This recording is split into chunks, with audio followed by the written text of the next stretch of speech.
মুখে কোনো কিছুর স্বাদ পাচ্ছি না, সব আল্লে আল্লে ফানসে ফানসে লাগতেছে। ও দাদি, তাই আমাকে এনে আসো, কটা ভাত খেয়েছে এনে। পেঁয়াজের কালি ভর্তা করেছি, ঠান্ডার সর্দি লাগলে এই পেঁয়াজের কালি ভর্তা দিয়ে বেশ কয়েকটা ভাত খাওয়ান যায়। আসসালামু আলাইকুম। তো শাওরি কোনে গেছে? সে তো আবার দুনিয়ার কেপটিয়া, সে তো আবার মানসির পাতে ভাত দেওয়ান পছন্দ করে না। বেশি রানলি বেশি খাওয়ানো হয়ে যাবে না, সে তো সেই জন্য মেহমান আসলেও মুটমুট চাইল দেয়। আরে বাবা, এত চিন্তা করতিস কেন? নয় আমার বাগেতে মুটমুট কয়েক নেলা খাইয়ে নিয়ে নিছি কটা পেঁয়াজের কালি, সুন্দর করে বড় বড় করে কাইটে তারপরে ধুয়ে নিবানি। ওরে বাবা রে বাবা, তাও আবার মাইপে মাইপে কাইটে নিছি। ধুর ঝুলা, কয়টা বড় আলো কয়টা ছোট আলো, যাইগে দাদি নিজেরাই তো খাবানি, তাই না? কয়টা বড় আলো কয়টা ছোট আলো, শাওরি তো আর নাই, ধরা তো আর দেবে না যে মার বাড়িতে কিছু শিখে আসিস নাই। ঠিক বলছি না দাদি? এদিকে আবার রাবার একটা পেঁচানো ছিল, সেইটা খুলতে খুলতে আমি হাফসাই গেলাম। সাথে নিলাম আবার একটা টমেটোটারে সুন্দর করে ধুয়ে তারপরে কিউব কিউব করে কাটে নেবো না লম্বা লম্বা করে কাটে নেবো, সেইটাই চিন্তা করতেছি। তো দাদি করছে কি যে একটু লম্বা লম্বা করে কাটে নে, সেইভাবে লম্বা করে কাটে নিলাম। দাদি রে, তোমার কথা মতো লম্বা লম্বা করে কাটে নিছি। এখন আবার কয়টা রসুন কয়টা কাঁচামরিচ তাই আবার ধুয়ে নিলাম। কড়ই তো ওদিকে আবার গরমে বসাই দিছি, তার ভিতরে একটু সানি তেলও দিয়ে দিছি। তেল এখন দেখি গরম হয়ে গেছে, দিয়ে দিলাম রসুনের কোয়া, দিয়ে দিলাম কাঁচামরিচ। শুধু কাঁচা ঝাল দিলে হয়? একটু শুকনো মরিচ দিয়ে দাও। ভর্তা খাবা না?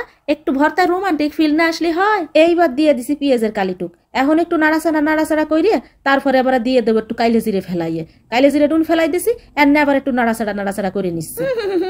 কি ঘিরাম যে বাইরে এসছে। এখন আমি যদি টমেটো কুচি রাখিয়ে দিছিলাম তাই আবার মারিয়ে দিলাম, দিয়ে দিলাম একটু সানি লবণ একটু সানি হলুদ। এখন আবার নাড়াচাড়া করিয়ে তারপরে আবার ডাকনা দিয়ে দিবানি ডাইকি। এখন কিন্তু দিয়ে দিলাম চুলো রাসটা কমাইয়ে, না হলে কিন্তু জায়গায় জায়গায় ঠাস ঠাস করে যাবে না পুড়িয়ে। এরপর ফেলাই দিবানি শিলপাটার পর এখন ঘষে ঘষে নিফিস করে বাইটে নিব। মনে করো না যে এখনই ভর্তা করা হয়ে গেছে, এখনো কিন্তু আরেক পর্ব বাকি আছে। ভর্তা করিছো, ভর্তা খাবা, ভর্তার ভিতর ফেলে বারাট করবা না? ও দাদি, তোমার কি জিবলেটা নড় বড় করতেছে দাদি? আরে একটু সানি বসো, হয়ে যাবে। এই যে বাটাবাটি শেষ হয়ে যাচ্ছে দাদি।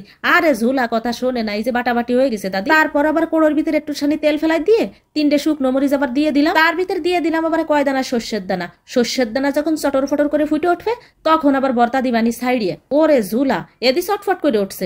দিলাম এখন সাইডে ভর্তা।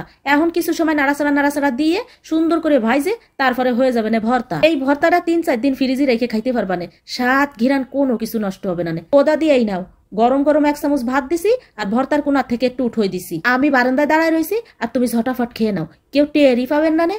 ও দাদি দেখছো ভর্তাটা কি সুন্দর মুলাইম হয়েছে, ভাতের সাথে মা খায় যাচ্ছে। পেঁয়াজের কলি ভর্তাটা কিন্তু একটু মিষ্টি মিষ্টি হয়, ঝাল নুন একবারে হতে হবে টান টান। টমেটো দেওয়ার জন্য একটু টক টক লাগতেছে, স্বাদ কি শালার মুখে একবারে মনে হচ্ছে লাগিয়ে গেছে। একটুখানি ভর্তা হলে নিঃশব্দে গামলাকে গামলা ভাত শেষ হয়ে যাবে। আর সাথে আবার শুকনো মরিচ আর সরিষা দিছি না, তার ঘিরানো কুট্টুস করে কামড়াচ্ছে। তাই পেঁয়াজের কালি তো সিজন চলতেছে, খাইয়ে দেখেন না মিথ্যে না সত্যি। খাইতে খাইতে বিদায়, আল্লাহ হাফেজ।